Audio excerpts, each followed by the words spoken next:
నమస్కారం, న్యూస్ 9 టీవీకి స్వాగతం. ఇది మామూలు వార్త కాదు. మెడికల్ హిస్టరీలోనే ఒక మైండ్ బ్లోయింగ్ సంచలనం. డాక్టర్ చేతిలో సర్జరీ నైపుణ్యం, ఒక మహిళ గుండెల్లో పవర్ స్టార్ పవన్ కళ్యాణ్ పై ఉన్న వీరాభిమానం, ఈ రెండూ కలిపి ఒక అద్భుతాన్ని చేశాయి. అవును, మీరు విన్నది నిజమే. కళ్యాణ్ ఓజీ సినిమా చూపిస్తూ ఒక మహిళకు అత్యంత సంక్లిష్టమైన బ్రెయిన్ సర్జరీ చేశారు డాక్టర్లు. అసలు ఏం జరిగిందంటే, ప్రకాశం జిల్లా దర్శికి చెందిన కోటేశ్వరమ్మ అనే మహిళ గత కొంతకాలంగా తీవ్ర అనారోగ్యంతో బాధపడుతున్నారు.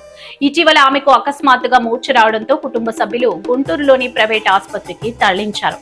అక్కడ డాక్టర్లు ఆమెకు ఎంఆర్ఐ స్కాన్ చేయగా మెదడులో ప్రమాదకరమైన గడ్డ ఉన్నట్లు నిర్ధారించారు. కానీ ఇక్కడే అసలైన ట్విస్ట్ ఉంది. ఆ గడ్డ ఉన్న పొజిషన్ వల్ల ఆమెకు పూర్తిగా అనస్థీషియా ఇచ్చి సర్జరీ చేస్తే మాట పడిపోయే ప్రమాదం ఉంది, లేదా పక్షవాతం వచ్చే ఛాన్స్ ఉంది.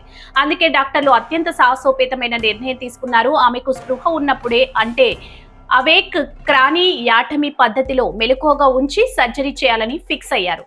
కత్తితో మెదడును కోస్తుంటే పేషెంట్ భయపడకుండా ఉండాలి. డాక్టర్ల ప్రశ్నకు సమాధానం చెప్పాలి. మరి ఆ భయాన్ని పోగొట్టే మందేది? అక్కడే పనిచేసింది పవర్ స్టార్ బ్రాండ్. కోటేశ్వరమ్మకు పవన్ కళ్యాణ్ అంటే పిచ్చి అభిమానం. దీంతో డాక్టర్లు ఒక మాస్టర్ ప్లాన్ వేశారు. ఆపరేషన్ థియేటర్ లోనే ఆమె కళ్ళ ముందు స్క్రీన్ ఏర్పాటు చేసి పవన్ కళ్యాణ్ ఓజీ టీజర్ పాటలు, వీడియోలను ప్లే చేశారు. ఒకవైపు screen play, Pawan Kalyan powerful action scenes నడుస్తున్నాయి. కోటేశ్వరమ్మ ఆ ఓజీ వైబ్స్ లో లీనమైపోయి ఆనందంగా వీడియోలు చూస్తున్నారు. మరోవైపు డాక్టర్ల టీం ఆమె మెదడులోని గడ్డను అత్యంత విజయవంతంగా తొలగించారు.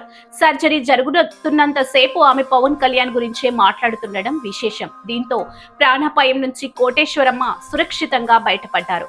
పవన్ కళ్యాణ్ సినిమా చూపించి ప్రాణాలు కాపాడిన డాక్టర్ల సమయస్ఫూర్తికి, అలాగే పవర్ స్టార్ క్రేజ్ కు ఇప్పుడే సోషల్ మీడియా షేక్ అయింది. ఒకరి ప్రాణాలను కాపాడడంలో మెడికల్ టూల్ గా పనిచేసే రియల్ గ్యాంగర్లు అనిపించుకుంది. మొత్తానికి సంచలన సర్జరీ ఇప్పుడు 2 తెలుగు రాష్ట్రాల్లో హాట్ టాపిక్ గా మారింది. ఇలాంటి మరిన్ని అప్డేట్స్ కోసం చూస్తూనే ఉండండి న్యూస్ 9 టీవీ.